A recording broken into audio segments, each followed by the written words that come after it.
The first bill to ban surveillance pricing was just introduced. It comes right after a months-long investigation with Consumer Reports, Groundwork Collaborative, and MPU that found Instacart is charging different people different prices for the exact same product at the exact same time. Instacart claims that these price differences are random, but we uncovered an extensive patent portfolio that describes what could be a surveillance pricing system. The bill was drafted with help from Lee Heppner of AELP. I'm going to call Senator Gallego, the bill sponsor, to tell us more about this new legislation. Walk me through what your bill does. How would it change things for companies like Instacart?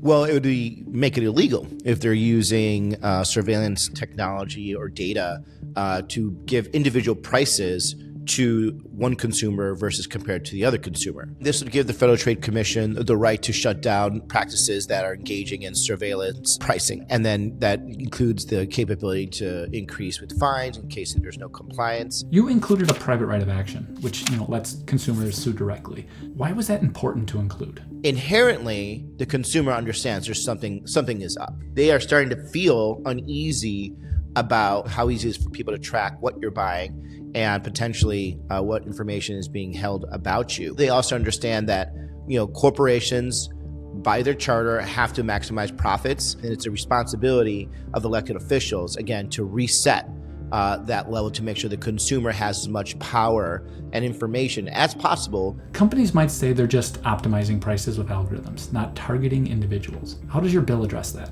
I don't want to depend on the kindness of corporations. Let's just have a level playing field where everyone knows what the rules of the road are and what the consequences are, so that way we don't have to be playing whack-a-mole with all these different corporations. I've actually gone after companies that have been engaging in surveillance pricing. I've had their lobbyists and some of their CEOs call me up and try to claim that this is not what we're actually doing. If you're not doing it and you're a publicly held company, then you should announce at your next shareholder meetings that you're not doing it then. What's your message to other legislators and state AGs as this topic becomes more and more impactful in the folks' lives? Working class people in this country barely have enough discretionary money as it is to feel comfortable. So for the AGs across the country, this is a pro-consumer, pro-working class position to be able to protect them against big data. We are barely understanding the amount of information that is being transmitted and collected on us right now. We had to take steps as early as things are right now in this nascent technology